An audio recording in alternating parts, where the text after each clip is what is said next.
Hello everyone, कैसे हैं आप सब? Very very good morning, good afternoon, good evening. Previous lecture के अंदर हमने स्टार्ट किया था एलिमेंट ऑफ कॉस्ट। तो आज के सेशन के अंदर हम एलिमेंट ऑफ कॉस्ट को ही आगे बढ़ा रहे हैं।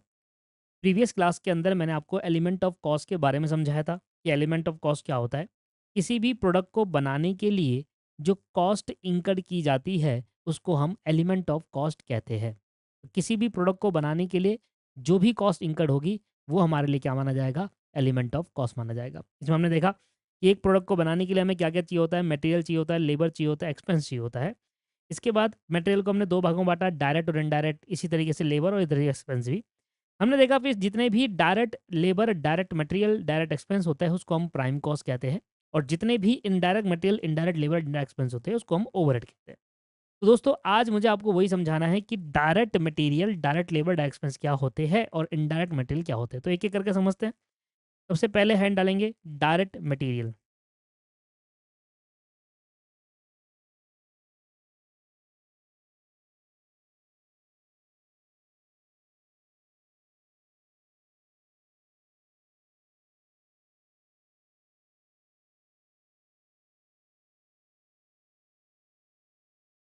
Direct material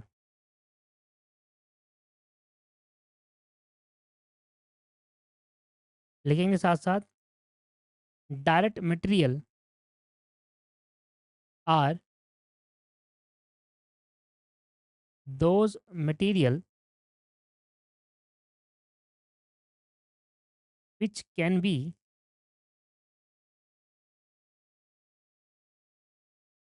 identified which can be identified in the product which can be identified in the product can be conveniently measured can be conveniently measured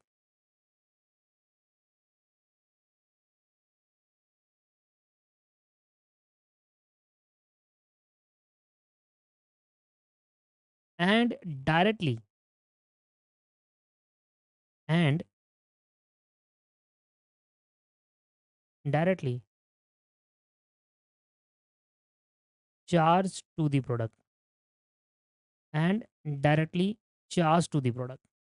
कहता है डायरेक्ट मटेरियल क्या है दोस्तों? डायरेक्ट मटेरियल वो मटेरियल है जिसको हम आइडेंटिफाई कर सकते हैं एक प्रोडक्ट के अंदर, जिसको हम कन्वीनियंटली मेजर कर सकते हैं and directly charge to the product. ध्यान समझिएगा, यहाँ पर तीन मेजर पॉइंट मैंने दिए हुए हैं।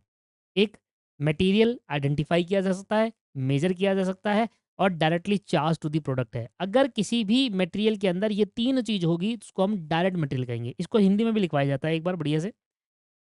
मटेरियल को डायरेक्ट मटेरियल तब कहा जाएगा, थोड़ा सा इसको डार्क,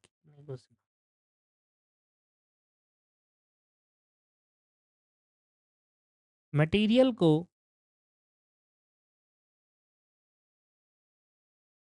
डायरेक्ट मटेरियल तब कहा जाएगा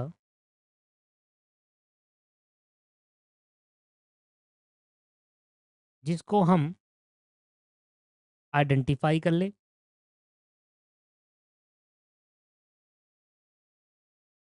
जिसको हम मेजर कर ले और directly charge to the product और directly charge to the product. Material को डायरेक्ट मटेरियल तब कहा जाएगा जिसको हम आइडेंटिफाई कर ले, मेजर कर ले और डायरेक्टली चार्ज। अब देखो सर, ये मेन तीन पॉइंट है जिसको आपको समझना जरूरी है। यही है मेन तीन पॉइंट। अगर आप इसको समझ गए, समझ लेना आप सब समझ गए। ये है जी असली पॉइंट। इसको समझ लिया, सब समझ लिया। देखो मैं इसको एक बहुत अच्छे एग्जाम्पल समझाने की कोशिश करता हूँ, बहुत अच्छे एग्जाम्पल समझाने की करता हूँ। मिस्टर ए है, ठीक है, बहुत प्यारा एग्जाम्पल लेते हैं और एक एक वर्ड को बहुत डिटेल में समझेंगे। मैंने आपसे कहा था कि देखो, अगर आप ये समझ गए ना कि डायरेक्ट मटेरियल क्या है तो इनडायरेक्ट मटेरियल थोड़े से में ही हो जाएगा। डायरेक्ट मटेरियल को समझना बहुत डिटेल में समझेंगे। और जब कोई रेगुलर क्लास होती है ना तो उसको रेगुलर क्लास की तरह पढ़ा जाता है। अगर फास्ट ट्रैक होता तो फास्ट ट्रैक की तरह भगाता, पर ये एक रेगुलर क्लास है। इसको डिटेल में जितना पढ़ोगे उतना आपको ज़्यादा बेटर समझ में आएगा। ठीक है? चलिए, एग्ज़ाम्पल देखिए, मान लीजिए सर मिस्टर ए है। सर मिस्टर ए को एक बिल्डिंग का कंस्ट्रक्शन करना है। क्या करना है? बिल्डिंग कंस्ट्रक्शन करनी है। मिस्टर ए है और मिस्टर ए को एक बिल्डिंग का कंस्ट्रक्शन करना है। अब मुझे एक बात बताओ दोस्तों, एक बिल्डिंग की कंस्ट्रक्शन के लिए हमें कौन-कौन सा मटेरियल की रिक्वायरमेंट होने वाली है? बिल्डिंग की कंस्ट्रक्शन के लिए हमें क्या-क्या चाहिए? सर बिल्डिंग की कंस्ट्रक्शन के लिए आप सोचो हमें क्या-क्या चाहिए होगा एक बिल्डिंग की कंस्ट्रक्शन के लिए? सर हमें चाहिए होगा सीमेंट, ऑब्वियस है, हमें सीमेंट चाहिए, है ना?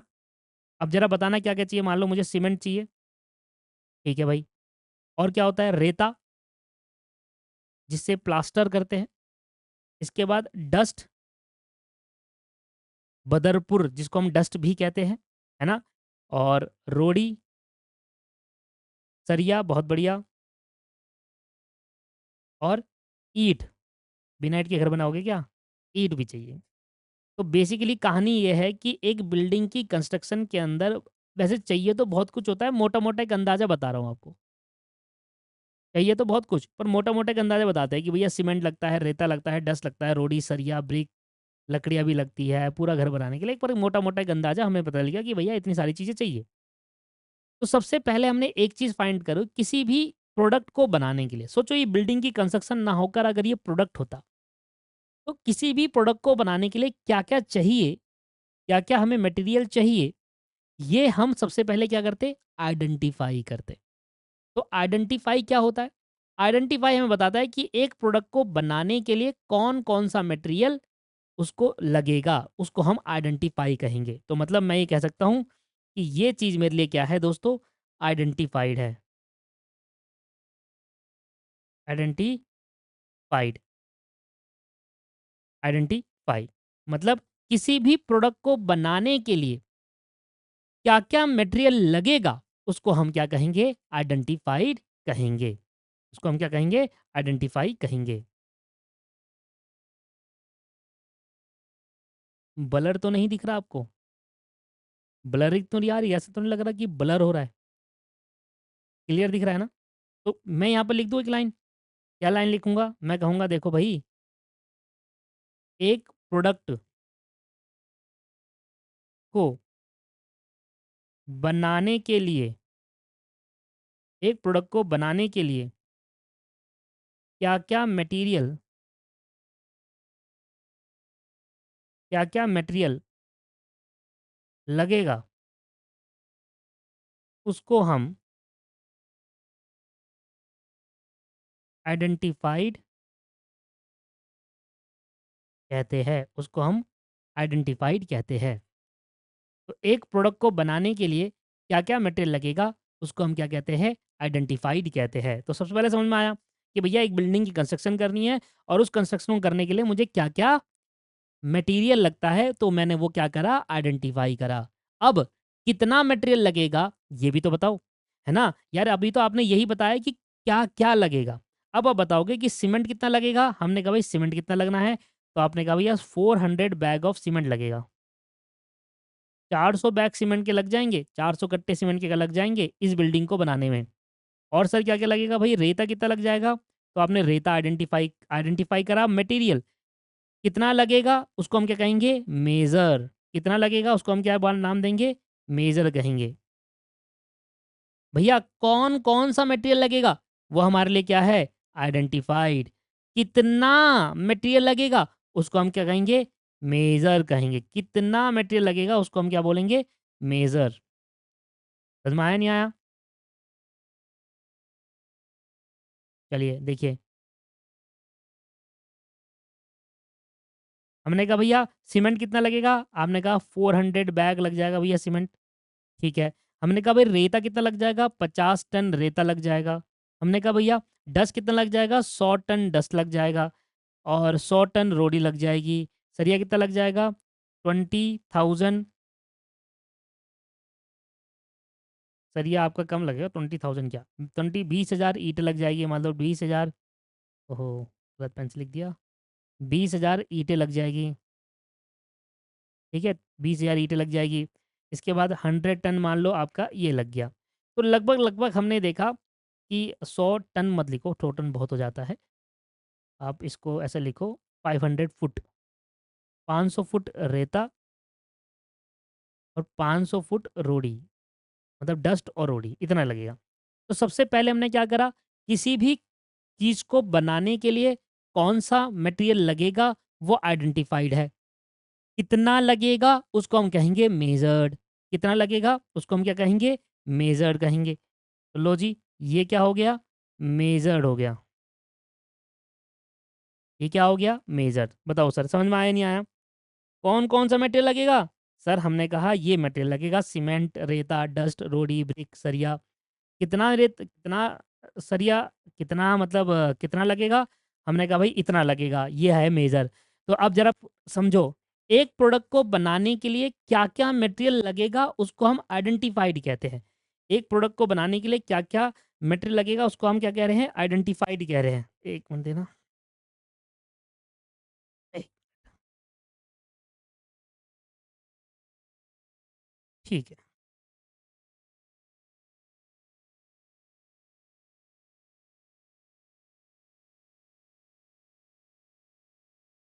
ठीक है जी। और आइडेंटिफ़ाई करने के बाद जब हम ये पता लगाते हैं कि जो मटेरियल लगना है वो कितना लगना है, इसको हम मेज़र कहेंगे, इसको हम मेज़र करेंगे। लिख दूँ ये बात भी? लो जी,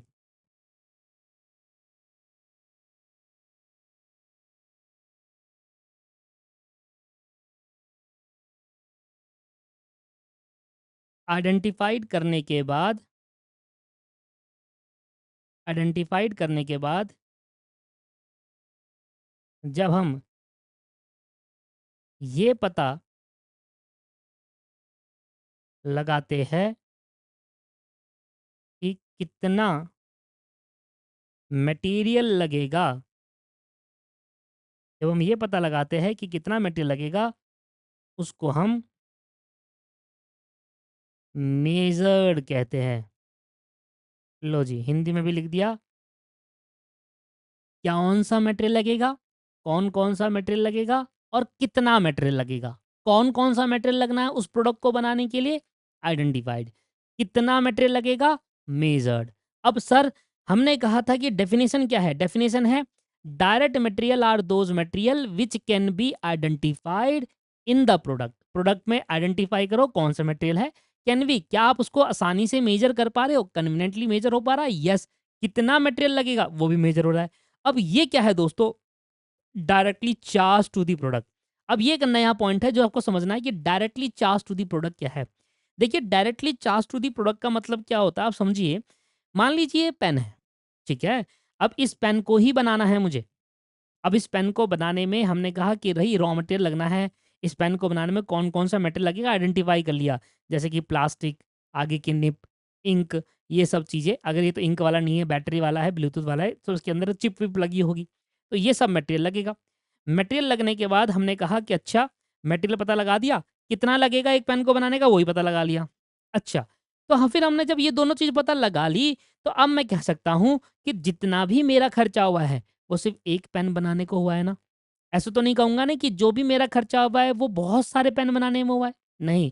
इसी तरीके से जब मैं ये कहूँगा कि भैया देखो, ये बिल्डिंग की कंस्ट्रक्शन कर रहा हूँ, ये सारा खर्चा हुआ है, इनको खरीदने में पैसा खर्च हुआ है, 400 बैग होगा। 1 बैग अगर मान लीजिए 500 का है या 400 का है तो 16,000 रुपए के सीमेंट के कट्टे हो गए। इस तरीके से ये सारे खर्चे होंगे। क्या मैं ये कह सकता हूँ कि जितने भी खर्चा मैंने ये करा, सिर्फ़ इसी चीज़ पे करा? बिल्डिंग की कंस्ट्रक्शन पे करा? क्या ऐसा हम कह सकते हैं? हाँ जी, यही तो कहेंगे कि यार जितना भी मैं ये खर्चा कर रहा हूँ, सिर्फ़ इस बिल्डिंग के ऊपर कर रहा हूँ, तो ये खर्चे का बर्डन सिर्फ़ एक बिल्डिंग पे डाला जाएगा, एक से ज़्यादा बिल्डिंग पे नहीं डाला जाएगा। क्योंकि खर्चा सिर्फ़ एक ही बिल्डिंग पे हो रहा है। राइट? खर्चा किस पे हो रहा है? सिर्फ़ इसी बिल्डिंग पे हो रहा है ना। तो जब आप जितना भी खर्चा कर रहे हो, वो सिर्फ़ एक प्रोडक्ट के ऊपर कर रहे हो, तो वो सारे खर्चा उस प्रोडक्ट के अंदर डाल देते हैं और कहते हैं ये प्रोडक्ट की ये कॉस्ट हो गई और प्रॉफिट जोड़ के चार्ज कर लेते हैं। जब हम सारा खर्चा सिर्फ एक प्रोडक्ट के ऊपर डालते हैं, इसको हम directly charge to the product कहते हैं। डायरेक्टली चार्ज टू, मतलब ये सारा खर्चा इस प्रोडक्ट पे हुआ है भैया, पूरा चार्ज कर दो इस प्रोडक्ट पर। समझ में आया? ये सारा खर्चा जितना भी हुआ है मेरा, ये सिर्फ बिल्डिंग की कंस्ट्रक्शन पे हुआ है, तो बिल्डिंग पे सारा खर्चा चार्ज कर देंगे, मतलब ऐड कर देंगे बिल्डिंग पे ऊपर कॉस्ट पे। क्या आपको समझ में आया नहीं आया बताइए, जो मैंने कहा लिख देते हैं इसके ऊपर। और जब मटेरियल और जब मटेरियल का खर्चा खर्चा किसी एक प्रोडक्ट पर चार्ज करते हैं, किसी एक प्रोडक्ट पर चार्ज करते हैं, जब मटेरियल का खर्चा किसी एक प्रोडक्ट पर चार्ज करते हैं, जब मटेरियल का खर्चा किसी एक प्रोडक्ट पे चार्ज करते हैं, तो उसको हम directly charge to the product कहते हैं। तो उसको हम,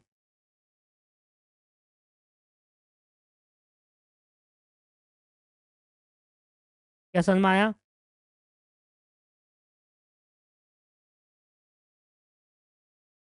अब जब मैं एक और एग्जांपल लूंगा, तो ये directly charge to the product और क्लियर हो जाएगा और बेहतर हो जाएगा सर।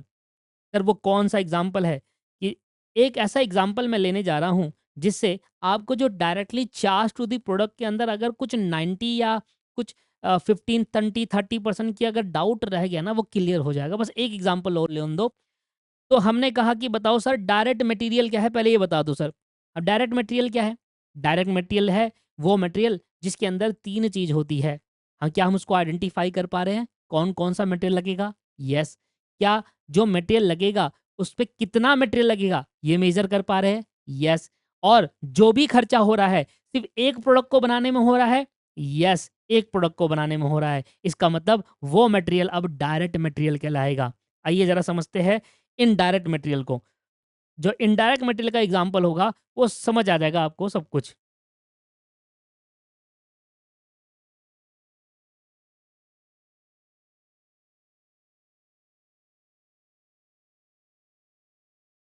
इनडायरेक्ट मटेरियल, देखिए इसकी समझते हैं इनडायरेक्ट मटेरियल को।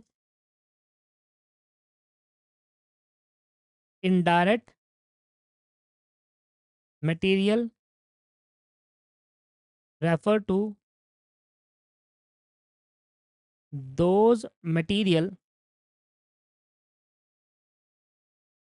विच can be identified. Indirect material वो मटेरियल है जिनको हम आइडेंटिफाई तो कर पा रहे हैं कि कौन सा मटेरियल लगना है, विच कैन बी आइडेंटिफाइड। आइडेंटिफाई कर पा रहा हूँ कि भैया कौन सा मटेरियल लगेगा, वो भी एक इनडायरेक्ट मटेरियल है। एंड मेजर, आप उसको मेजर भी कर पा रहे हो कि कितना लगेगा। And measure, but but and measure, measure जरा ढंग से लिखेंगे। And measure but not directly charge to the product, but not directly charge to the product, not directly charge to the product, not directly charge to the product, उसको हम directly charge to the product नहीं कर सकते। Indirect material भी वो material होता है जिसको हम आइडेंटिफाई कर रहे हैं। आइडेंटिफाई का मतलब क्या है? कि इस प्रोडक्ट को बनाने में कौन कौन सा मटेरियल लगेगा। ठीक है भाई, ये तो कोई भी आइडेंटिफाई कर लेगा, कुछ भी बना लो आप, बता दोगे कौन कौन सा मटेरियल लगने वाला है ना? अभी जैसे बच्चा कह रहा है, स्टूडेंट कह रहा है सर मटर पनीर वाला एग्जाम्पल, जो मेरा फेमस एग्जाम्पल है। अब मान लीजिए अगर आपको मटर पनीर बनाना हो, तो सर मटर लगेगी, पनीर लगेगी, ये तो बता दोगे ना। गैस लगेगी, मिर्च लगेगा, जो भी है आपके पास है, टमाटर वगैरह जो भी लगेगा, है ना? तो ये मैं कहने की कोशिश कर रहा हूँ कि क्या मटेरियल लगेगा और कितना मटेरियल लगेगा, ये फिर भी आइडेंटिफाई और मेजर हो पाता है। पर आप ये वो material directly charge to the product नहीं होगा दोस्तों। वो material directly charge to the product नहीं होगा, मतलब उस मटेरियल का खर्चा किसी एक प्रोडक्ट पे हम चार्ज नहीं कर सकते। Directly charge to the product का मतलब क्या है? कि उस प्रोडक्ट का खर्चा हम किसी एक ही प्रोडक्ट पे चार्ज करेंगे। कहेंगे सारा का खर्चा इसी प्रोडक्ट पे हुआ है, तो ऐड कर दो उस खर्चे को। पर इनडायरेक्ट मटेरियल अगर होगा, तो वो सारा खर्चा इनडायरेक्ट मटेरियल का, वो एक प्रोडक्ट पे नहीं, एक से ज़्यादा प्रोडक्ट पे हो रहा होगा। तो फिर क्या करना है? Directly charge to the product नहीं है, तो क्या करेंगे? But it can be apportion या एब्ज़ॉर्ब्ड टू दी प्रोडक्ट। लिखना, बट इट कैन बी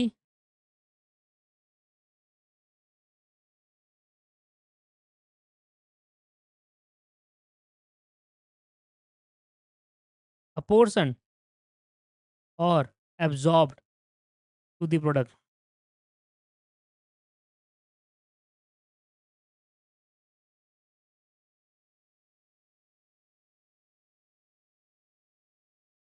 तो हम उसको क्या करेंगे? अपोर्शन करेंगे या फिर एब्ज़ॉर्ब्ड करेंगे। अब एक नई चीज़ आई सीखने को मिली कि भैया ये अपोर्शन क्या होता है और ये एब्ज़ॉर्ब्ड क्या होता है? क्या होता है अपोर्शन और क्या होता है एब्ज़ॉर्ब? चलो आइए इसको समझने की कोशिश करते हैं। पहले इसको हिंदी में लिख दूँ।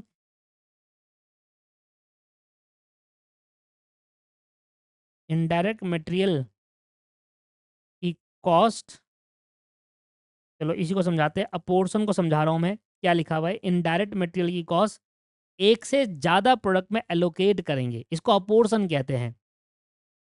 बाँटना, बिल्कुल सही बात। सही कह रहे हो आप कि जब हम खर्चे को एक से ज़्यादा प्रोडक्ट में बाँट देते हैं, एलोकेट कर देते हैं, इसको अपोर्शन या एब्ज़ॉर्ब्ड कहते हैं। लिख दो इनडायरेक्ट मटेरियल, इसी को समझा रहा हूँ। इनडायरेक्ट मटेरियल की कॉस्ट एक से ज़्यादा प्रोडक्ट में एलोकेट करेंगे। इनडायरेक्ट मटेरियल कॉस्ट एक से ज़्यादा प्रोडक्ट में एलोकेट करेंगे, इसे हम अपोर्शन और एब्ज़ॉर्ब्ड कहते हैं। जब इनडायरेक्ट मटेरियल की कॉस्ट एक से ज़्यादा प्रोडक्ट में एलोकेट करेंगे, इसे हम अपोर्शन या फिर एब्ज़ॉर्ब्ड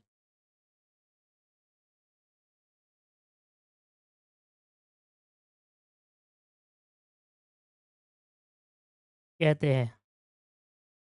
अपोर्शन या फिर एब्ज़ॉर्ब्ड कहते हैं।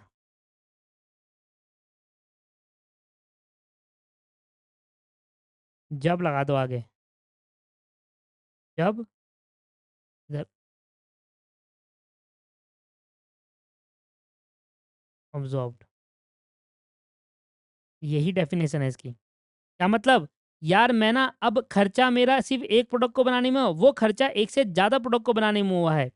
इसलिए मैं आपको क्या कहूँगा कि भैया जब खर्चा एक से ज़्यादा प्रोडक्ट में बनाने को हुआ है, तो फिर उसको एक प्रोडक्ट पे थोड़ी बाँटूँगा, इसलिए वो directly charge to the product नहीं है। लेट्स सपोज़ एग्ज़ाम्पल ले लेते हैं। एग्ज़ाम्पल मैं यही ले लेता हूँ ना फिर। एक होटल रेस्टोरेंट है, एग्ज़ाम्पल ले लेते हैं, समझाते हैं बहुत अच्छे से। एक होटल रेस्टोरेंट है, ठीक है? होटल या फिर रेस्टोरेंट है, खाने वाला होटल की बात कर रहा हूँ, स्टे करने वाला होटल की बात नहीं कर रहा। एक होटल रेस्टोरेंट है,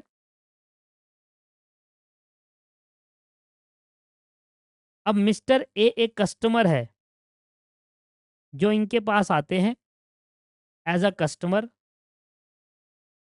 और क्या मँगाते हैं दोस्तों? फुल प्लेट मटर पनीर। क्या मँगाते हैं? फुल प्लेट मटर पनीर। जितने भी बैच लिए हैं आज तक, एग्ज़ाम्पल यही रहा है। इसका रीज़न है दोस्तों, हर बैच में एक एग्ज़ाम्पल रखने का एक रीज़न होता है। पहला रीज़न ये होता है कि जो बच्चा हमारी ओल्ड रिकॉर्डिंग देख रहा है और जब वो न्यू में शिफ्ट होगा तो उसको डिफरेंट नहीं लगेगा। उसने कहा अरे यार ये तो हमने वैसे ही पढ़ा था, ये तो हमने पिछली बार भी ऐसे ही पढ़ा था, अब भी ऐसे ही पढ़ रहे हैं। वही कह रहा हूँ कि मेरी ओल्ड और न्यू में कोई फ़र्क होता नहीं है दरअसल। मेरी ओल्ड क्लासेस के अंदर, न्यू क्लासेस के अंदर कोई फ़र्क होगा ही नहीं। कुछ एक्स्ट्रा चीज़ ऐसा कुछ है ही नहीं, मेरे को सारे एग्ज़ाम्पल पहले से रटे-रटाए हैं, ठीक है? और एग्ज़ाम्पल ये बेहतर इसलिए है क्योंकि इससे क्लैरिटी मिलती है। मैं ये वाला एग्ज़ाम्पल जो लेता हूँ मैं मटर पनीर वाला, इससे क्लैरिटी मिलती है, इसलिए मैं इस एग्ज़ाम्पल को ज़रूर लेता हूँ, ठीक है? चलिए, तो मान लीजिए कि मिस्टर एक कस्टमर है, वो होटल या फिर रेस्टोरेंट के पास आते हैं और हमारा ये रेस्टोरेंट है, हमें एज़ एन इधर काम कर रहा है एज़ अ कॉस्ट डिपार्टमेंट में। तो मिस्टर ए आए और मिस्टर ए ने कहा कि भैया एक फुल प्लेट मटर पनीर लगा दो, तो हम इसकी कॉस्टिंग कैलकुलेट कर रहे हैं। हमें कॉस्टिंग कैलकुलेट कर रहे हैं कि मटर पनीर अच्छा, तो मटर पनीर के अंदर काफ़ी सारे मटेरियल लगेंगे। चलो एक बार कैलकुलेट करते हैं कि कौन-कौन सा मटेरियल लगेगा। बताइए सर, अभी आपके ऊपर है कि मटर पनीर बनाने में मुझे कौन-कौन सा मटेरियल लगेगा। तो सबसे पहले बात कर लेते हैं मटेरियल कौन-कौन सा लगेगा, ठीक है? सबसे पहले बात कर लेते हैं मटेरियल कौन-कौन सा लगेगा, ज़रा बताइए कौन-कौन सा मटेरियल लगता है मटर पनीर को बनाने में? पहला लगेगा सर पनीर, ऑब्वियस है। दूसरा लगेगा सर मटर, ये दोनों तो है ही। तीसरा मसाले, फोर्थ नमक, fifth oil, sixth onion, seventh tomato, ठीक है ना? और भी 8 एक्सेट्रा लिख रहा हूँ, लगता तो बहुत कुछ है, गैस एंड इलेक्ट्रिसिटी, ठीक है जी? अब ज़रा समझने की कोशिश करते हैं, ये सारी चीज़ें लग गया एक मटर पनीर को बनाने में। सबसे पहले हमने क्या करा? आइडेंटिफ़ाई करा। ये क्या है दोस्तों? आइडेंटिफ़ाई है या नहीं है? हाँ जी। किसी भी प्रोडक्ट को बनाने के लिए जब मैं उस प्रोडक्ट में ये पता लगा लेता हूँ कि उस प्रोडक्ट को बनाने में कौन-कौन सा मटेरियल लगेगा, उसको हम आइडेंटिफ़ाइड कहते हैं। तो मतलब ये क्या है? एक आइडेंटिफ़ाई कर दिया मैंने कि हाँ, ये वाले मटेरियल इसके अंदर लगेगा। अब मैं क्या करूँगा? मेज़र करूँगा कि भाई कितने रुपए का लगेगा? पनीर कितने का लगेगा? तो ये इसने जो फुल प्लेट पनीर मँगाई है ना, ऑर्डर दिया है, इस फुल प्लेट पनीर के अंदर ₹100 का पनीर डलता है सर। कितने का डलता है? ₹100 का मैं पनीर लेकर आया। मटर कितने की लेकर आया? ₹20 की मटर लेके आया। मसाले का पैकेट लेकर आया एक ₹10 का, जो सारा का सारा मैंने डाल दिया। अब देखो 3 चीज़ है, अगर मैं ₹100 का पनीर लेकर आया, तो वो पनीर मैंने सिर्फ़ इसने जो कस्टमर ए आया था ना, उसने जो सब्ज़ी माँगी थी फुल प्लेट, वो ₹100 का पनीर पूरा डाला है उसमें। मतलब ₹100 तो मैं चार्ज करूँगा ही करूँगा कस्टमर से। क्योंकि जब ₹100 का पनीर जो मैं बाहर से लेकर आया हूँ, वो तो मैंने पूरा डाल दिया ना प्रोडक्ट पनीर को बनाने में। तो मैंने थोड़ा बचाया थोड़ी या दूसरा कोई कस्टमर आया उसमें से आधा उसमें ऐसा ऐसा तो नहीं करा। मतलब पनीर फुल प्लेट पनीर का जो ऑर्डर मिस्टर ए ने मुझे दिया था, उस पे मैंने ₹100 का जो पनीर खरीद के लाया था, पूरा डाल दिया। तो मैं उससे ₹100 चार्ज करूँगा, ऑब्वियस है। फिर उसके बाद ₹20 का मटर लाया था, वो भी पूरा डाल दिया उसको उस प्रोडक्ट को बनाने में, उस फुल प्लेट मटर पनीर बनाने में और ₹10 का मसाला वो भी पूरा डाल दिया। तो अच्छा, तो एक बात मुझे बताओ, क्या ये आपने मेज़र कर लिया? हाँ जी। अब ये कह सकते हो, क्या ये पनीर एक मटीरियल है? अब बताना है क्या पनीर डायरेक्ट है या इनडायरेक्ट है? पनीर क्या आपने आइडेंटिफ़ाई करा? यस। कितने का लगेगा पनीर? ₹100 का लगेगा। क्या इस ₹100 का खर्चा सिर्फ़ एक प्रोडक्ट को बनाने में हुआ है या एक से ज़्यादा प्रोडक्ट को बनाने में हुआ है? सर एक ही प्रोडक्ट को बनाने हुआ है, एक फुल प्लेट पनीर बनाने में ₹100 का पनीर लग गया। इसका मतलब मैं कह सकता हूँ कि ₹100 का खर्चा सिर्फ़ एक कस्टमर से चार्ज करूँगा। सिंगल कस्टमर से पूरा खर्चा चार्ज कर लूँगा ₹100। इसका मतलब ये एक डायरेक्ट मटेरियल है क्योंकि इसमें तीनों चीज़ें सैटिस्फाई हो रही है। पहला आइडेंटिफाइड पनीर है, दूसरा मेजर ₹100 का लगा और तीसरा वो ₹100 खर्चा सिर्फ़ एक प्रोडक्ट पे चार्ज करूँगा और उससे कस्टमर से पैसे ले लूँगा ₹100, राइट? तो कह सकता हूँ इसको मैं कि ये एक डायरेक्ट मटेरियल है। क्या है ये? एक डायरेक्ट मटेरियल। सेम फॉर मटर, मटर भी मैं मटर आइडेंटिफाई है, कितने का लगा? मेजर है ₹20 का और 20 के ₹20 पूरे चार्ज करूँगा। 20 के ₹20 पूरे चार्ज करूँगा क्योंकि ₹20 का मटर सिर्फ़ उसकी सब्ज़ी बनाने में लगा है। आप वो कस्टमर आते हैं मेरे पास तो आपसे चार्ज करूँगा, तो 100 का तो पनीर डल गया, ₹20 की मटर लग गई, तो ₹120 तो मेरी जेब से चले ही गए ना, जो आपको मैंने डाला है इस आपके प्रोडक्ट को बनाने में। मतलब ₹20 भी क्या है? Direct material. और सर ये जो पनीर मसाला है ना, पनीर जो मसाला है, ये भी पूरा पनीर मसाला आपकी वो ₹100 का जो मटर पनीर बनाना था, उस पे डला है।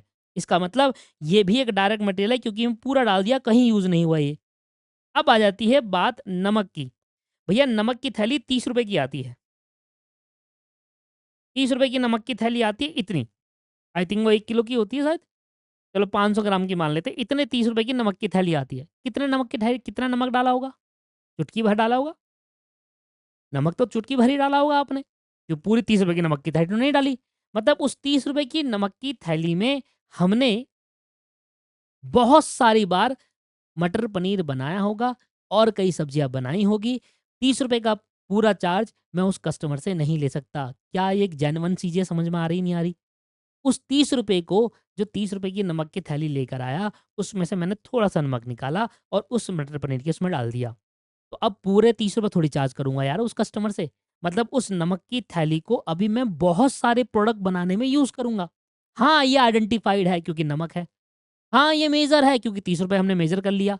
बट ईज़िली मेजर भी नहीं है। कितना नमक उस वाले पनीर में गया जो मेरे को ऑर्डर दिया गया, ये मेजर नहीं कर पाओगे आसानी से। ईज़िली मेजरेबल नहीं है, कन्वीनिएंटली मेजर नहीं है, मेजर कर सकते हो, पर इतनी आसानी से नहीं कर पाओगे, बहुत ज़्यादा कैलकुलेशन लगानी पड़ेगी। और क्या वो 30 रुपए की नमक की थैली, क्या मैं सारा का सारा 30 रुपए उस मिस्टर ए से चार्ज कर लूँ क्या? नहीं दोस्तों। क्यों? क्योंकि वो नमक की थैली कई सारे प्रोडक्ट को बनाने में यूज़ होगी वो नमक। और वो 30 रुपए सिर्फ़ एक प्रोडक्ट पे चार्ज नहीं कर सकते, एक से ज़्यादा प्रोडक्ट पे चार्ज करेंगे, इसलिए directly charge to the product नहीं है। क्या नहीं है? Directly charge to the product नहीं है। और क्योंकि यहाँ पर एक फीचर मिसिंग हो गया, इसलिए अब डायरेक्ट मटेरियल नहीं है ये। डायरेक्ट मटेरियल का फीचर ये कहता है जो भी खर्चा कर रहे हो सिर्फ़ एक प्रोडक्ट पे चार्ज करो। पर ये जो नमक की थैली 30 रुपए का जो खर्चा हुआ है मेरा, मैं किसी मिस्टर ए से नहीं ले सकता सिर्फ़, इतना सा तो नमक गया है उसमें, सारा पैसा नहीं ले सकता। इसलिए ये क्या है, एक इनडायरेक्ट मटेरियल है। और इनडायरेक्ट मटेरियल होगा तो आप उस खर्चे को अपोर्शन करोगे। क्या करोगे? एब्ज़ॉर्ब्ड करोगे। क्या होता है इसका मतलब? बाँटोगे, एलोकेट करोगे। कहाँ पर? जितने प्रोडक्ट बनाओगे उतने पे। अगर उस 30 रुपए की नमक की थैली से आपने 100 बार पनीर बनाया होगा, तो 100 पे उस खर्चे का बर्डन डलेगा, मतलब हर पनीर की सब्ज़ी में 0.30 रुपीज़ का बर्डन डलेगा, right? And this is called indirect material. क्या आपको समझ में आया, नहीं आया? सर कितने का ऑयल लिया? अब मैंने एक ऑयल का एक कितना बड़ा डब्बा ले लिया, ₹100 का। अब मुझे बताओ क्या ₹100 का तेल डाल दोगे क्या एक पनीर की सब्ज़ी में? नहीं सर। ये भी एक इनडायरेक्ट मटेरियल है। सिर्फ़ इसका खर्चा एक प्रोडक्ट पे नहीं, एक से ज़्यादा प्रोडक्ट पे लगेगा। सर नमक 1 किलो प्याज़ लेकर आया मैं ₹50 के, और सिर्फ़ 2 प्याज़ डाले मैंने। उसके अंदर कम से कम 8-9 प्याज़ आए, मैंने डाले सिर्फ़ 2 ही प्याज़। तो क्या वो ₹50 का जो 1 किलो प्याज़ लाए थे, क्या उस प्रोडक्ट उस मिस्टर ए से चार्ज कर लोगे सारा पैसा? नहीं, वो 1 किलो प्याज़ कई सब्ज़ी बनाने में यूज़ होगा। हम तो यहाँ 2 ही प्याज़ का रहे, क्या पता 7-8 बार उससे उस प्याज़ से सब्ज़ी बन जाए, तो उस 7-8 बार पे उसका बर्डन डलेगा, एक प्रोडक्ट पे नहीं डलेगा। यही समझाना चाहता हूँ, जहाँ पर directly charge to the product नहीं है, वहाँ पर अपोर्शन करना पड़ेगा। आपको उस खर्चे को कई सारे प्रोडक्ट पे बाँटना होगा। And here this is known as indirect material. ये सारा का सारा इनडायरेक्ट मटेरियल है। गैस और इलेक्ट्रिसिटी भैया ₹800 का सिलेंडर है, या फिर गैस का बिल जो आता है वो ₹1000 का आता है, वो पूरे महीने का बिल है। कैसे निकालूँगा एक प्रोडक्ट का? तो ये बड़ा मुश्किल होता है सर। इलेक्ट्रिसिटी बिल मुश्किल होता है निकालना। अगर ₹1000 का बिल आ रहा है तो आप कैसे फाइंड आउट करोगे? ये सारे के सारे खर्चे क्या है? इनडायरेक्ट मटेरियल है, क्योंकि ये एक प्रोडक्ट को बनाने में नहीं, एक से ज़्यादा प्रोडक्ट को बनाने में खर्च हुए हैं, तो इनका खर्चा भी directly charge to the product ना करके इनका खर्चा अपोर्शन करूँगा। अगर 10 प्रोडक्ट बनाने में लगे हैं, तो 10 में बाँटूँगा इसका खर्चा।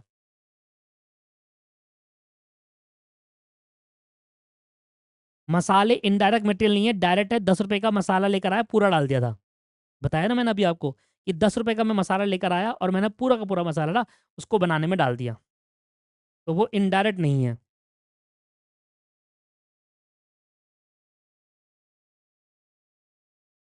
समझ में आया? बताइए, कोई डाउट है किसी को?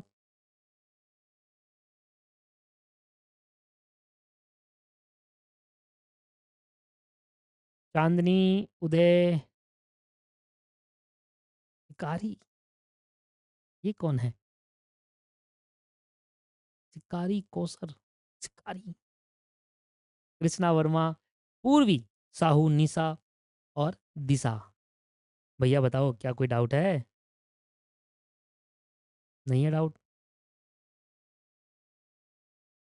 बहुत बढ़िया। तो समझ में आ गया कि हम यहाँ क्या करेंगे, अपोर्शन करेंगे। सर आप मुझे बताओ कि अगर आपका ₹1000 का बिजली का बिल है, मान लो ₹500 की गैस हो गई, ₹500 का इलेक्ट्रिसिटी बिल हो गया, आप इसको किस तरीके से अपोर्शन करते हो सर, वो भी बता दो ना एक बार। चलो आइए देखते हैं अपोर्शन किस तरीके से होता है।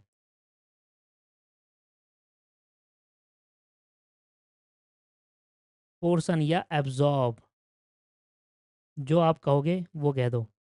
पोर्शन या फिर एब्जॉर्ब। लेट्स सपोज कि मान लेते हैं आपका इलेक्ट्रिसिटी बिल 500 रुपए का है, 5000 रुपए का है, मान लेते हैं इलेक्ट्रिसिटी बिल आपका 5000 रुपए का है।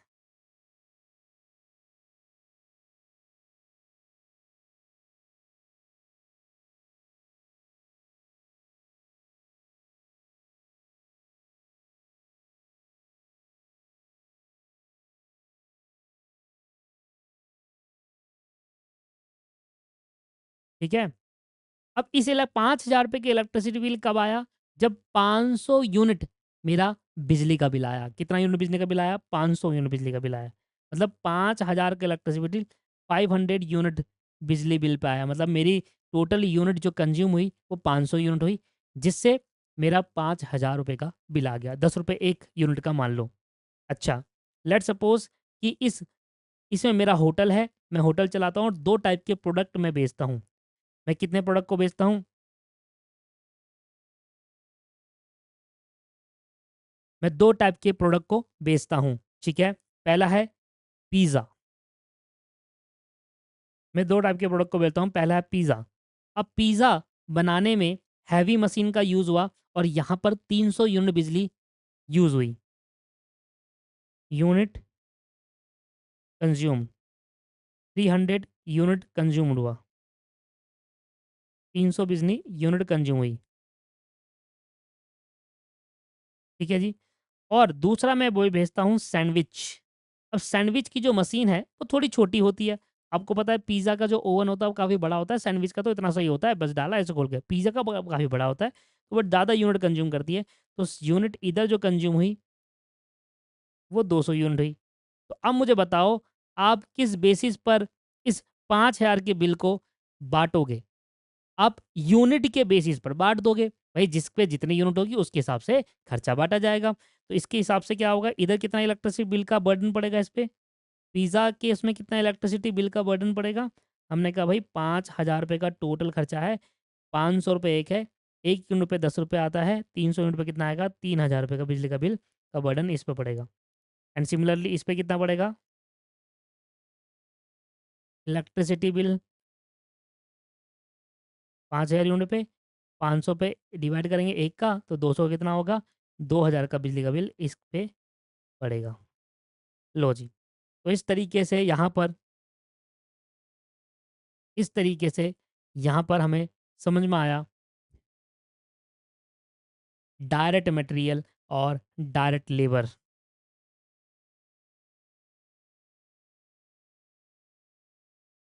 क्लियर हुआ? तो अभी तक हमने जितना भी टाइम दिया, सिर्फ़ 2 वर्ड को सीखने में टाइम दिया। देखो मैंने क्या बोला था? सिर्फ़ 2 वर्ड कि डायरेक्ट मटेरियल क्या होता है और इनडायरेक्ट क्या होता है।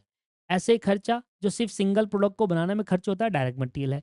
ऐसा खर्चा जो एक से ज़्यादा प्रोडक्ट को बनाने में खर्च हुआ, तो उसको बर्डन एक से ज़्यादा प्रोडक्ट पे एलोकेट किया जाएगा। अब समझते हैं डायरेक्ट लेबर और इनडायरेक्ट लेबर। अब समझते हैं डायरेक्ट एक्सपेंस, इनडायरेक्ट। पता है बेसिकली अब आपका पॉइंट ऑफ व्यू चेंज हो जाएगा। मतलब अभी तक मैं मटेरियल के पॉइंट ऑफ व्यू से बात कर रहा था कि मटेरियल मटेरियल मटेरियल ऐसे। डायरेक्ट और इनडायरेक्ट का मीनिंग तो सेम ही है। आइडेंटिफाइड, मेजर और directly charge to the product वो डायरेक्ट होगा। और identified not conveniently measure, measure करते हो पर इस आसानी से नहीं होता। आइडेंटिफाई मेजर, चलो मान लो मेजर, और directly charge to the product नहीं होता। और अपोर्शन टू दी प्रोडक्ट होता है, मतलब एलोकेट किया जाता है। इसका मतलब समझ में आ रहा है? इनडायरेक्ट और डायरेक्ट की डेफिनेशन समझ ली, बस अब पॉइंट ऑफ व्यू चेंज कर दो। पहले मटेरियल की बात हो रही थी, अब लेबर की बात हो जाएगी। आइए समझते हैं।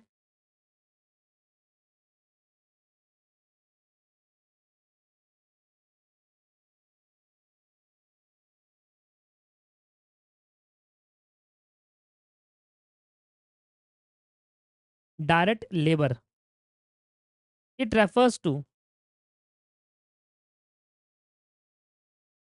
It refers to that labour which can be easily identified measure and directly charge to the particular product नहीं, पर्टिकुलर जॉब, बस एक वर्ड का फ़र्क है। वहाँ पर प्रोडक्ट पे मटेरियल लगता है, यहाँ प्रोडक्ट पे लेबर थोड़ी लगती है। यहाँ लेबर को प्रोडक्ट थोड़ी बोल दिया जाता है, जॉब दी जाती है, काम दिया जाता है ना? इसलिए it refer to those labour that labour which can be easily identified, measured, easily identified, conveniently measured and directly charge to the and directly charge to the particular product नहीं, पर्टिकुलर जॉब। बस यही समझना है आपको। यहाँ पर जो main है, यहाँ बात हो रही है जॉब की। यहाँ किसकी बात हो रही है? जॉब की। मतलब इसको हम डायरेक्ट लेबर को डायरेक्ट वेजेस भी कहते हैं। अब पॉइंट ऑफ व्यू बस उतना ही है कि भैया ऐसी लेबर जहाँ पर मान लीजिए एक स्किल्ड वर्कर है, ठीक है? वो सिर्फ़ एक पेन को बनाने में काम कर रहा है। सिर्फ़ एक पेन को बनाने में, मान लीजिए एक पेन को नहीं, लेट्स सपोज़ कि एक कैलकुलेटर है, ठीक है? अब इस कैलकुलेटर को बनाने में हमने एक लेबर लगाई और हमने कहा भाई जो भी लेबर है, 1 दिन तुम्हें देंगे इस कैलकुलेटर को बनाकर तैयार करना है। ठीक है? कहानी वही है, सब कुछ है, उसको एक काम दिया गया, ये कैलकुलेटर है, इसको आपको असेंबल करना है, पार्ट्स आपको दे रखे हैं, सब कुछ असेंबल करो, 1 दिन का समय है, 1 दिन की तुम्हारी जो दिहाड़ी है, वो ₹1000 हम आपको पे करेंगे। अब एज़ एन स्किल्ड वर्कर अब वो सुबह आएगा, सारे पार्ट्स सारे पार्ट्स लेगा और कैलकुलेटर बनाने लग जाएगा और शाम तक वो एक कैलकुलेटर रेडी कर देगा। अब मैं ये कह सकता हूँ कि जो मेरा जो वर्कर है, लेबर है, उसको जो मैंने ₹1000 खर्च करे, सिर्फ़ एक कैलकुलेटर बनाने में खर्च करा, तो मैं कह सकता हूँ कि ये ₹1000 की कॉस्ट सिर्फ़ एक कैलकुलेटर पे चार्ज कर दो। तो वो जो लेबर कॉस्ट है ₹1000 की मेरी आई, वो एक कैलकुलेटर पे चार्ज होगी, इसलिए वो directly charge to the particular product नहीं, पर्टिकुलर जॉब जो उसको काम दिया था, उस पे चार्ज कर देंगे, मतलब कैलकुलेटर बनाने का काम। इन एंड वो प्रोडक्ट पे ही चार्ज होगा, है ना? बट पर्टिकुलर जॉब बोलते हैं क्योंकि लेबर है। पर्टिकुलर जॉब कहा जाता है क्योंकि लेबर है। तो कहानी वही है, पॉइंट ऑफ व्यू यही है। मटेरियल वहाँ पर था, यहाँ लेबर है, बस इतना ही फ़र्क है। क्या कोई डाउट है इसमें? बस आपका पॉइंट ऑफ व्यू चेंज हो जाएगा। पहले मटेरियल की बात हो रही थी, अब लेबर के पॉइंट ऑफ व्यू सोचना है। कि यार मेरा जो एक लेबर है, वो 5 प्रोडक्ट बनाता है। ₹1000 मैं उसको 1 दिन में खर्चा ₹1000 की मैं उसको वेजेस देता हूँ और उससे वो 5 प्रोडक्ट बना रहा है। तो क्या ये directly charge to the single product है? नहीं। ये अपोर्शन करना पड़ेगा। इसका जो लेबर कॉस्ट है ₹1000 1 दिन का, वो पाँचों प्रोडक्ट पे अपोर्शन करना पड़ेगा। इसलिए ये अपोर्शन होगा, directly charge to the product नहीं होगा। तो ये वाली जो लेबर कॉस्ट है, वो इनडायरेक्ट मानी जाएगी। 2 लेबर है मेरे पास, 2 ध्यान सुनिए, 2 लेबर है मेरे पास। एक वर्कर सिर्फ़ 1 प्रोडक्ट को बनाता है और ₹1000 लेता है। एक वर्कर 5 प्रोडक्ट को बना रहा है और ₹1000 ले रहा है। तो जो पहला वर्कर है, जो ₹1000 ले रहा है सिर्फ़ एक प्रोडक्ट को बनाने में, तो वो ₹1000 उस प्रोडक्ट पे चार्ज कर दूँगा। मतलब कहूँगा कि ₹1000 खर्चा होगा मेरा लेबर कॉस्ट। तो पहला वाला जो लेबर कॉस्ट होगी ना ₹1000 की, वो directly charge to the product होगा, इसलिए वो डायरेक्ट लेबर होगा। और जो दूसरा वाला लेबर होगा, जो 5 प्रोडक्ट पे काम कर रहा है, उसका खर्चा एक प्रोडक्ट पे नहीं डालूँगा, उसके खर्चा जो वो ₹1000 की लेबर कॉस्ट होगी, 5 प्रोडक्ट पे 200-200 करके बाँट दूँगा इक्वली, या जो भी आपका बेस दे रखा होगा उस रेशियो में बाँट दूँगा। वो होगा इनडायरेक्ट लेबर। समझ में आया नहीं आया? वही है कहानी। Directly charge to the product होता है। कोई भी अमाउंट जब आप किसी लेबर या एम्प्लॉयी को पे करते हो, उसको डायरेक्ट वेजेस कहा जाता है। ये भी एक लाइन लिख लो। Amount paid to labour employee is known as direct wages.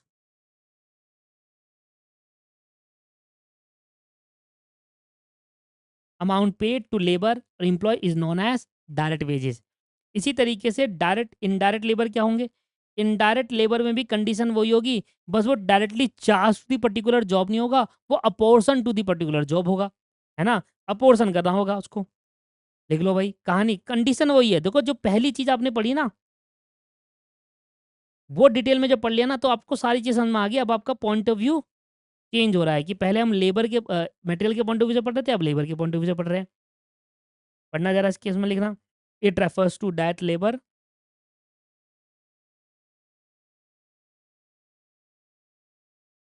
It refers to that labour which can not be, नहीं,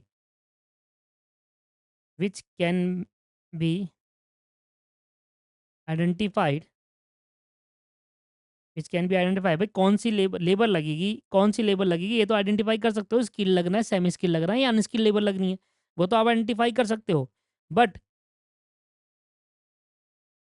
can not be easily measurable, easily आसानी से मेजर नहीं कर पाओगे। आप ये नहीं बता सकते कि कितने रुपए की लेबर सिर्फ एक पेन बनाने में लगी। मैं 1 लाख पेन बना रहा था, एक वर्कर 1 महीना काम करता है और वो 1 लाख पेन बनाकर तैयार करता है, तो एक पेन बनाने में कितनी कॉस्ट लगी, इसको आइडेंटिफाई करना थोड़ा मुश्किल हो जाता है। ठीक है जी, इजिली आइडेंटिफाई कर तो लोगे, आप थोड़ी मैथमेटिक्स लगाओगे, इजिली नहीं लिखा, इजिली मतलब आसानी से नहीं कर पाओगे, टाइम लग सकता है उसमें। Can not be easily measured. देखो मेजर हर चीज़ हो जाती है, बस आप डाटा दो हमें। And can not directly charge, भाई डायरेक्टली चार्ज तो नहीं कर पाओगे क्योंकि एक से ज़्यादा प्रोडक्ट में बनाने में ये लेबर कॉस्ट आई होगी। Can not directly charge to the job, but it can be apportion, but it can be apportion, उसको हम अपोर्सन करेंगे। समझ में आया नहीं आया? कहानी वही थी, सब कुछ वही है। कोई डाउट है पूछ लीजिए एक बार।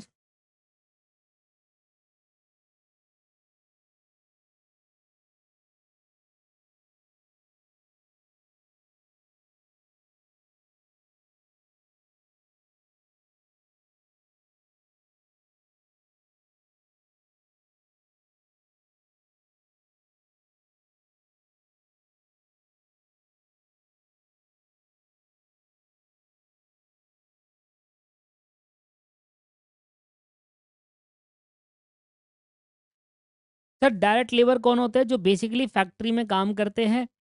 डायरेक्ट लेबर कौन होते हैं? बेसिकली जो फैक्ट्री के अंदर काम करते हैं, है ना? जैसे कोई असेंबल करना है कोई काम को, ठीक है? असेंबलिंग का काम हो गया, कारपेंटर जो हो गया, वो एक डायरेक्ट लेबर का पार्ट माना जाता है। फैक्ट्री के अंदर बेसिकली वो काम कर रहे होते हैं, प्रोडक्ट को एक्चुअल में मैन्युफैक्चरिंग या फिर प्रोडक्शन को कर रहे होते हैं, वो आपके पास काम हो गया। जैसे बेकरी वाला केक बनाता है, फर्नीचर कारपेंटर जो है वो फर्नीचर बनाता है, वो उसके लिए क्या हो गया? डायरेक्ट मटेरियल हो गया, ठीक है? अगर मैं बात करूँ इनडायरेक्ट लेबर की, तो वो कौन हो गए? जैसे कि सुपरवाइजर। सुपरवाइजर कोई प्रोडक्शन थोड़ी कर रहा है। सुपरवाइजर का काम होता है जितने भी वर्कर होते हैं उनको सुपरवाइज करना है कि किस समय कौन सा काम करना चाहिए। क्या वो प्रोडक्शन कर रहा है? नहीं। क्या वो मैन्युफैक्चरिंग से रिलेटेड है? नहीं। वो क्या कर रहा है? सुपरवाइज कर रहा है, सिर्फ देख रहा है अपने सारे वर्कर, उसके वो पैसे ले रहा है। भाई अगर कोई काम नहीं कर रहा सुपरवाइजर, उसको काम करवाएगा, है ना? वॉचमैन और सिक्योरिटी गार्ड, ये कौन है? एक इनडायरेक्ट लेबर है। वॉचमैन और सिक्योरिटी गार्ड एक इनडायरेक्ट लेबर है,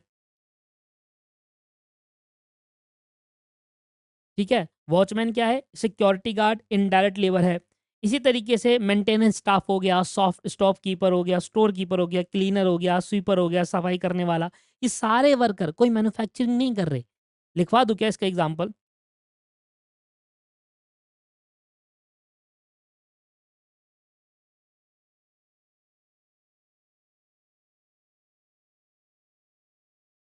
देखिए एग्जाम्पल लिख लो पहले एक बार।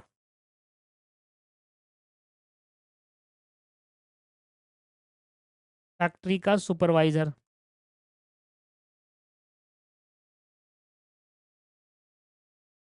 वॉचमैन या सिक्योरिटी गार्ड जो कहते हो आप।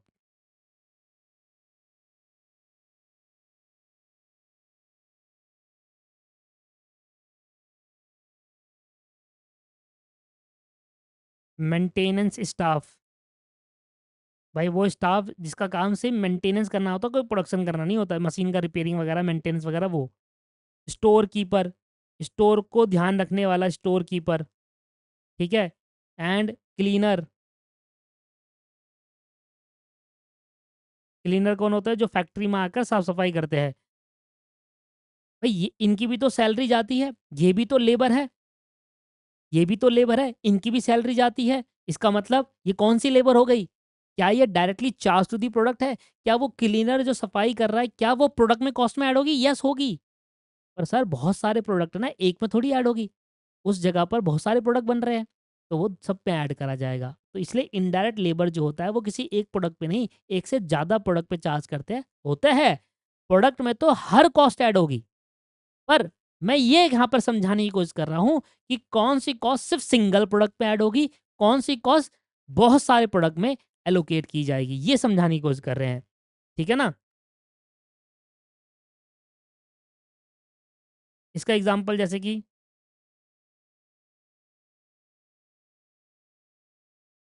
अगर हम कार फैक्ट्री की बात करें, कार फैक्ट्री में असेंबल करने वाले वर्कर, असेंबली लाइन वर्कर जो होते हैं, वो एक डायरेक्ट लेबर वर्कर होते हैं क्योंकि वो एक्चुअल में प्रोडक्शन पे ध्यान दे रहे होते हैं, प्रोडक्शन कर रहे होते हैं। दूसरा, फर्नीचर फैक्ट्री में कारपेंटर, कारपेंटर इन फर्नीचर फैक्ट्री, अगर कोई फर्नीचर फैक्ट्री है, तो वहाँ पर कारपेंटर काम कर रहा है तो क्या बना रहा होगा? एक्चुअल में कोई प्रोडक्ट बना रहा होगा, वो एक डायरेक्ट लेबर है। अगर टेलर की बात करूँ, टेलर जो गारमेंट फैक्ट्री में काम कर रहा है,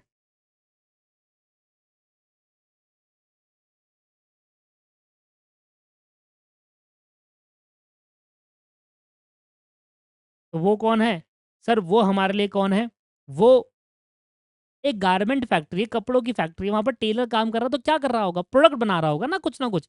भाई ये सारे बंदे, ये सारे इनकी जो इनके भी, ये भी हमारे लिए वर्कर है, ये भी हमारे लिए वर्कर है। एक वर्कर कुछ ना कुछ मैन्युफैक्चरिंग या प्रोडक्शन कर रहा है, दूसरा वर्कर मैन्युफैक्चरिंग प्रोडक्शन नहीं कर रही, बस सपोर्ट दे रहा है।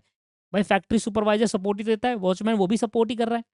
भाई सफाई नहीं होगी तो कोई वर्कर काम नहीं करेगा, स्टोर कीपर ध्यान रखने वाला, पर ये मैन्युफैक्चरिंग नहीं करते, right?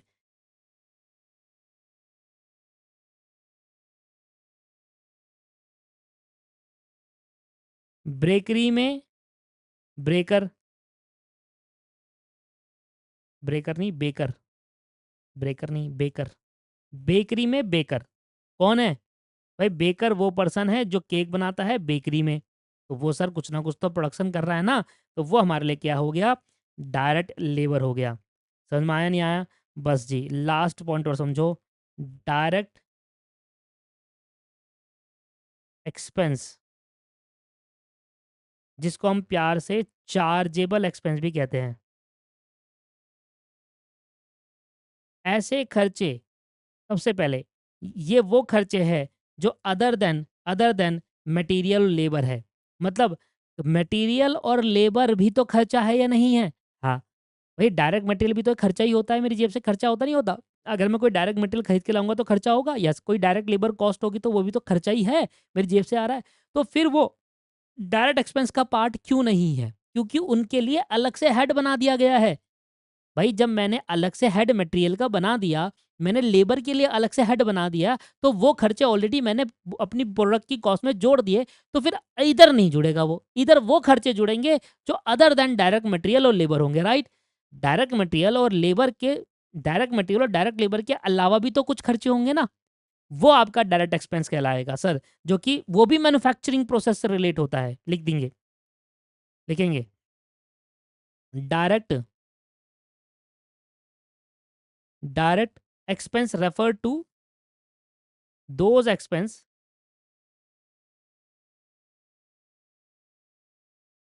direct expense refer to those expense which are related to the manufacturing process, which are related to the manufacturing process of the product, which are related to the manufacturing process of the product, और service render. भाई कोई भी service आप दे रहे हो, उससे relate करता हुआ खर्चा जो अदर देन मटेरियल और लेबर होना चाहिए, वो खर्चे डायरेक्ट मटेरियल है। यहाँ लिख भी देता हूँ मैं अलग से हाईलाइट करते हुए कि direct expense are the expense other than direct material and direct labour. ध्यान रखना, डायरेक्ट एक्सपेंस वो खर्चे होते हैं जिसमें मटेरियल और लेबर का खर्चा जुड़ा नहीं होता। क्यों? क्योंकि वो ऑलरेडी उस अलग हेड में उनके अपने हेड में जुड़ चुका है, अलग से नहीं जुड़ेगा क्योंकि वो उनके हेड में हमने जोड़ दिया है। ठीक है, इसमें वो खर्चे आएंगे जो लेबर नहीं है, जो मटेरियल नहीं है, उनके अलावा भी खर्चे होते हैं सर। हाँ देखो, मैं एग्जांपल लिखवाता हूँ, एग्जांपल लिखवाते हैं। सबसे पहला एग्जांपल आ गया आपके पास जीएसटी। दूसरा एग्जांपल आ गया रॉयल्टी। रॉयल्टी दो तरीके की होती है, एक रॉयल्टी प्रोडक्शन की होती है, एक रॉयल्टी होती है on sale. Royalty on production होता है, एक रॉयल्टी ऑन सेल होता है। अभी मैं आपको दोनों समझाऊंगा, बट आज की क्लास में नहीं, बाद में समझाऊंगा। ठीक है, रॉयल्टी ऑन प्रोडक्शन और रॉयल्टी ऑन सेल।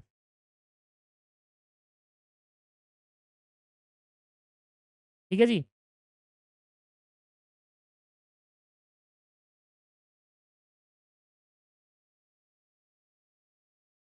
दूसरा हो गया। तीसरा देख लो। तीसरा supervisor fees, supervision fees. Fourth cost of rectifying the defective goods, cost of rectifying the defective goods. और पांचवा एक्सपेरिमेंटल कॉस्ट।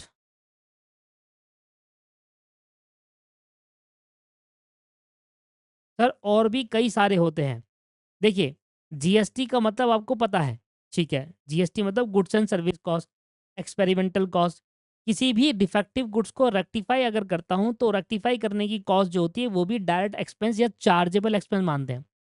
हमारा आगे जाकर एक चैप्टर आएगा डायरेक्ट एक्सपेंस, ठीक है, वहां पर मुझे ये सारी चीज दोबारा बतानी है। इसका मतलब रॉयल्टी ऑन प्रोडक्शन का मतलब क्या है, रॉयल्टी ऑन सेल, जब मुझे वहां दोबारा बताना ही है तो यहाँ पर मैं इसके लिए अभी के लिए लीव कर रहा हूँ। मेरे को मुझे पता रहेगा क्या है पेंडिंग। एक चैप्टर है आगे जाकर डायरेक्ट एक्सपेंस, वहां पर इसको हम डिटेल में डिस्कस कर लेंगे। ठीक है, इसलिए ये भी अगर आपको समझ, एक्सपेरिमेंटल कॉस्ट आपको पता है कि एक्सपेरिमेंट होता है, कोई प्रोडक्ट बनाने से पहले बेचने पे उसको एक्सपेरिमेंट करते हैं, वो कॉस्ट आपका डायरेक्ट एक्सपेंस के अंदर आ जाएगा। ठीक है, अगर कोई गुड्स डिफेक्टिव हो जाता है तो उसको रेक्टिफाई करने की जो कॉस्ट है वो direct- मान लो मैं बल्ब बनाता हूँ और मेरे 100 बल्ब में से हर बार 5% बल्ब बेकार हो जाते हैं, तो उनकी कोई वायर्स होती है, वो देखना होगा बल्ब के अंदर ऐसे ही चिपकी हुई होती है वायर, कहीं कहीं निकल जाती है, तो वो डिफेक्टिव हो जाता है, उसको ठीक करा, एक्स्ट्रा थोड़ा पैसा लगाया, उसको ठीक करा, आपका वो गुड हो गया, अच्छे गुड्स बन गया। तो जो रेक्टिफाइंग कॉस्ट होगी वो भी चार्जेबल एक्सपेंस के अंदर आएगा, मतलब डायरेक्ट एक्सपेंस के अंदर आएगा। सुपरवाइज करने की फीस, अगर आप किसी बहुत सारे वर्कर को सुपरविजन दे रहे हैं कि कौन सा वर्कर क्या काम करेगा, वो भी एक डायरेक्ट एक्सपेंस ही माना जाएगा। जीएसटी आपको पता ही है। बट जो रॉयल्टी ऑन प्रोडक्शन और रॉयल्टी ऑन सेल है ना, इसको डायरेक्ट एक्सपेंस वाले चैप्टर बताऊंगा, यहाँ भी बता सकता हूँ, फिर मैं पूरी कहानी समझाता हूँ, फिर वो सेम कहानी मुझे डायरेक्ट एक्सपेंस में भी पढ़ानी पड़ती है क्योंकि डायरेक्ट एक्सपेंस में भी ये आता है चैप्टर में, फिर बच्चों को वहां पे ही बताना पड़ता है, तो दो बार मेहनत लगती है, इसलिए यार हटाओ इधर, वहीं सीखेंगे। समझ लो अभी रॉयल्टी ऑन प्रोडक्शन और रॉयल्टी ऑन सेल जो होता है वो डायरेक्ट एक्सपेंस होता है। एक्चुअल में इनका मतलब क्या है, let we discuss in the direct expense chapter, हम इसको डायरेक्ट एक्सपेंस चैप्टर में डिस्कस कर लेंगे। ठीक है, ये हो गया जी। ऐसे खर्चे जो अदर देन डायरेक्ट मटेरियल होंगे और अदर देन डायरेक्ट लेबर होंगे।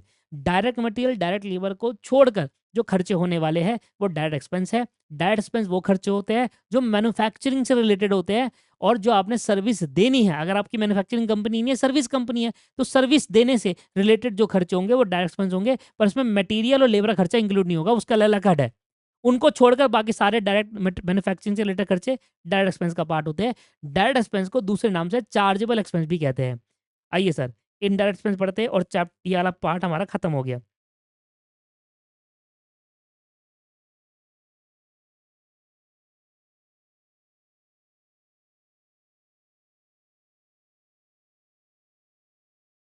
इनडायरेक्ट एक्सपेंस लिखेंगे।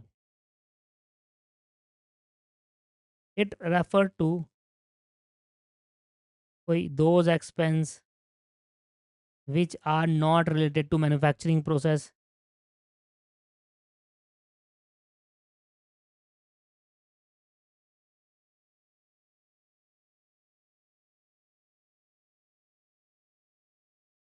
which are not related to manufacturing process indirect expense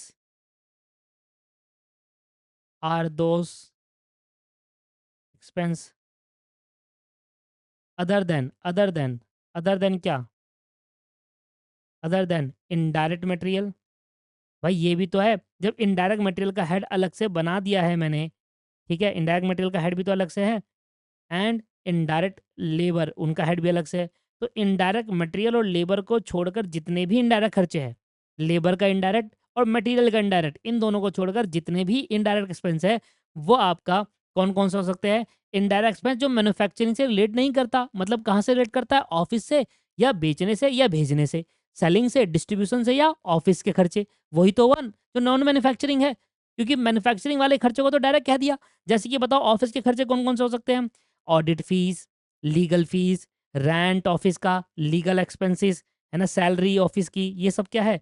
indirect expense का तो पार्ट है, क्योंकि ये मैन्युफैक्चरिंग से रिलेट नहीं करते। जैसे कि ऑडिट फीस जो हम दे रहे हैं, ठीक है, लीगल फीस जैसे कोई डॉक्यूमेंटेशन चार्जेस होते हैं, ठीक है, तीसरा, और रेंट जो हम पे कर रहे हैं ऑफिस का।